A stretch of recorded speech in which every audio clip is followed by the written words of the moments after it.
আচ্ছা, আজকেই আমরা জানব HTML সম্পর্কে। HTML দিয়ে কি হয়, HTML কেন শিখব, HTML ব্যবহার করার সুবিধাটা কি, তো সব সম্পর্কেই জানবো। HTML সম্পর্কে আমরা জানবো। তো HTML জানার আগে আমাদের জানতে হবে নেটওয়ার্ক কি। HTML জানার আগে আমাদের জানতে হবে নেটওয়ার্ক কি, ইন্টারনেট কি, এগুলো জানবো। তো নেটওয়ার্ক কি বলেছে? নেটওয়ার্ক হলো কতগুলি কম্পিউটার যখন নিজেদের মধ্যে যুক্ত হয়ে তথ্য আদান প্রদান করতে পারে তখন সেই ব্যবস্থাপনাকে নেটওয়ার্ক বলে। অর্থাৎ কি বলতে চাইছে, ধরে নাও যে তোমাদের স্কুলের হেডমাস্টার তার ঘরে কম্পিউটারে বসে কাজ করছে। কাজ করতে করতে হঠাৎ তার একটা ডকুমেন্ট দরকার। সেই ডকুমেন্টটি জিওগ্রাফি ল্যাবে রয়েছে।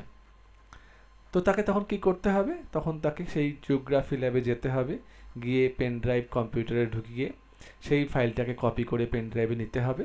তারপর তাকে তার নিজের ঘরে এসে পেন ড্রাইভটা কম্পিউটারে ঢুকিয়ে সেই ফাইলটি পেস্ট করতে হবে তার কম্পিউটারে। কিন্তু এই কাজটা করতে তাকে কিন্তু অনেকক্ষণ সময় নষ্ট করতে হলো। তো তখন তিনি ভাবলেন যে না, এইভাবে এরকম করলে চলবে না। তখন তিনি কি করলেন, যে স্কুলের অনেক ডিপার্টমেন্ট থাকে, chemistry department, physics department, computer department, biology department, geography department, হেডমাস্টারের ঘর, অ্যাসিস্ট্যান্ট হেডমাস্টারের ঘর, স্টাফ রুম, এরকম প্রতিটা ঘরের কম্পিউটারের সাথে তিনি একটি কেবল দিয়ে এবং নেটওয়ার্ক ডিভাইসের মাধ্যমে সমস্ত কম্পিউটারগুলোর সাথে যুক্ত করে দিল। এই যুক্ত করার ফলে যে ব্যবস্থাপনাটা গড়ে উঠল সেটাকে বলছে নেটওয়ার্ক। এবং এটার ফলে সুবিধাটা কি হলো? যে সুবিধাটা হলো এটাই যে হেড স্যার তার নিজের ঘরে বসেই ওই জিওগ্রাফি রুমের বা স্টাফ রুমের বা বা আমাদের কেমিস্ট্রি ডিপার্টমেন্টের কম্পিউটারগুলোকে অ্যাক্সেস করতে পারছে।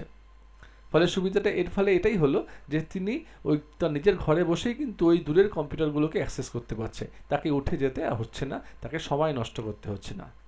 তাই এরকমই অনেকগুলি কম্পিউটার যখন নিজেদের মধ্যে যুক্ত হয়ে তথ্য আদান প্রদান করতে পারে তখন সেই ব্যবস্থাপনাকে বলছি আমরা কি, নেটওয়ার্ক। তোমরা এখানে একটা ছবি দেখতেই পাচ্ছ যে নেটওয়ার্কে যেখানে দেখো অনেকগুলি কম্পিউটার একটা সার্ভারের মাধ্যমে যুক্ত হয়েছে, অর্থাৎ এটা একটা নেটওয়ার্ক ডিভাইস।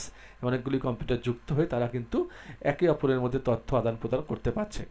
এই ব্যবস্থাপনাটাকে বলছি নেটওয়ার্ক। এরকম এরকম ছোট ছোট নেটওয়ার্ক একে অপরের সাথে যুক্ত হয়ে তৈরি হয়েছে ইন্টারনেট। তো ইন্টারনেট কিছুই নয়, ইন্টারনেট হচ্ছে কি, এটা ইন্টারনেট হলো network of network is called internet.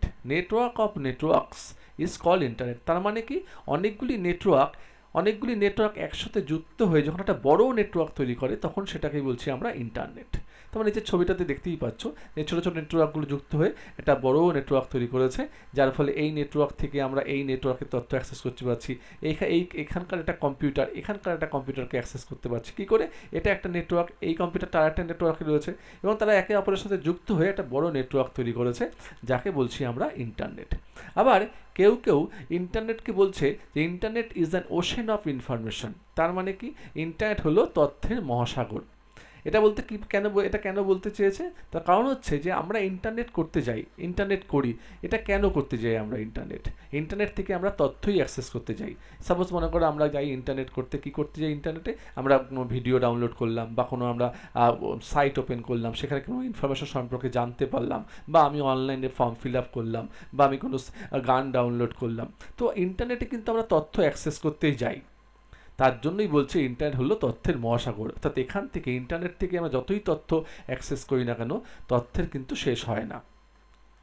তো আশা করি আমরা এটা বুঝতে পেরেছি যে নেটওয়ার্ক কি, ইন্টারনেট কি। এবার আমাদের জানতে হবে যে ইন্টারনেট করতে গেলে আমাদের কোন সফটওয়্যার দরকার হয়। আমরা হঠাৎ করে আমার বাড়িতে কম্পিউটার আছে, আমি ইন্টারনেট করতে চাইছি, তো ইন্টারনেট করতে গেলেই আমি কিন্তু এমএস ওয়ার্ড কিংবা এক্সেল কিংবা পাওয়ার পয়েন্টের মাধ্যমে ইন্টারনেট করতে পারবো না। ইন্টারনেট করতে গেলে আমাদের যে সফটওয়্যার দরকার সেই সফটওয়্যারটাকে বলছি আমরা কি, ব্রাউজার। কি বললাম? যে ব্রাউজার হলো এক ধরনের সফটওয়্যার যার মাধ্যমে আমরা ইন্টারনেটের সাথে যুক্ত হতে পারি। ঠিক আছে? তো ইন্টারনেট করতে গেলে কিন্তু আমাদের ব্রাউজার দরকার। তো ব্রাউজার আমরা জানি অনেক ব্রাউজার আছে আমাদের বর্তমান কম্পিউটার যুগে, যে গুগল ক্রোম আছে একটা, internet explorer, Mozilla Firefox, Opera web browser, আমরা আগে মোবাইলের ক্ষেত্রে ইউজ করতাম ইউসি ব্রাউজার। এরকম আরও অনেক ধরনের ব্রাউজার আছে যার মাধ্যমে কিন্তু আমরা ইন্টারনেটের সাথে যুক্ত হতে পারি। এবার প্রশ্ন হচ্ছে, ইন্টারনেট থেকে আমরা যে সমস্ত ইনফরমেশনগুলো পাই সেই ইনফরমেশনগুলো ব্রাউজারের ব্রাউজারের ব্রাউজারের মাধ্যমে আমরা ইন্টারনেট থেকে ইনফরমেশনগুলো পাই। তাই ব্রাউজারের যে অংশটুকুর মধ্যে ইন্টারনেটের যাবতীয় ইনফরমেশন প্রদর্শিত হয় তাকে বলে ওয়েব পেজ।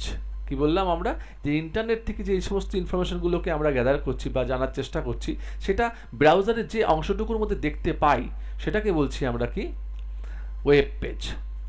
এরকম বিভিন্ন ধরনের ওয়েব পেজ নিয়ে তৈরি হয় ওয়েবসাইট। সাপোজ মনে করো আমরা লিখলাম কি www.facebook.com, এটা একটা ওয়েবসাইট, www.google.com, এটা একটা ওয়েবসাইট, www.yahoo.com, এটা একটা ওয়েবসাইট। এরকম প্রচুর ওয়েবসাইট রয়েছে। তো যখনই আমরা www.facebook.com ওপেন করলাম, তো প্রথমেই কিন্তু আমাদের একটা লগ ইন পেজ আসে। সেখানে আমরা ইউজার নেম, পাসওয়ার্ড, কিংবা ফরগেট পাসওয়ার্ড, কিংবা ক্রিয়েট নিউ অ্যাকাউন্ট, এই ধরনের একটা কিছু লেখা পাই, আমরা ইনফরমেশন পাই। ওই ইনফরমেশনটা যে অংশটুকুর মধ্যে রয়েছে ওটা একটা ওয়েব পেজ। এরকম বিভিন্ন ধরনের ওয়েব পেজ নিয়ে তৈরি হয় কিন্তু আমাদের ওয়েবসাইট। এবার আমরা এই ওয়েব পেজ কী করে তৈরি করব? কারণ ওয়েব পেজ তো ভগবান উপর থেকে পাঠিয়ে দেয়নি, কোনো সফটওয়্যার ইঞ্জিনিয়ার বানিয়েছে। তাহলে আমরাও যদি ওয়েব পেজ তৈরি করতে চাই, তখন কিন্তু আমাদের একটা ল্যাঙ্গুয়েজ সম্পর্কে জানতে হয়, যে একটা ল্যাঙ্গুয়েজ বা একটা ভাষার মাধ্যমে কিন্তু আমি ওয়েব পেজ তৈরি করতে পারবো। আর সেই ভাষাটাকেই বলছি আমরা HTML। কি বললাম? সেই ভাষাটাকেই বলছি আমরা HTML। অর্থাৎ HTML একটা ল্যাঙ্গুয়েজ, যার পুরো কথা হচ্ছে হাইপার টেক্সট মার্কআপ ল্যাঙ্গুয়েজ। তো এই ল্যাঙ্গুয়েজের মাধ্যমে কিন্তু আমরা ওয়েব পেজ তৈরি করতে পারি, কিংবা ওয়েবসাইটও তৈরি করতে পারি আমরা। তাহলে আশা করি আমরা HTML সম্পর্কে জানতে পেরেছি, যে HTML কী, বা HTML ইন্টারনেট কী, নেটওয়ার্ক কী। তো HTML দিয়ে আমরা কি জানতে পারলাম, যে HTML এর মাধ্যমে আমরা ইন্টারনেটের বিষয়বস্তু যেখানে প্রদর্শিত হয়, ব্রাউজারের যে অংশটুকুর মধ্যে প্রদর্শিত হয়, সেই ওয়েব পেজ আমরা কিন্তু HTML এর মাধ্যমে তৈরি করতে পারি। পরের ক্লাসে আমরা HTML এর সম্পর্কে আরও কিছু জানবো।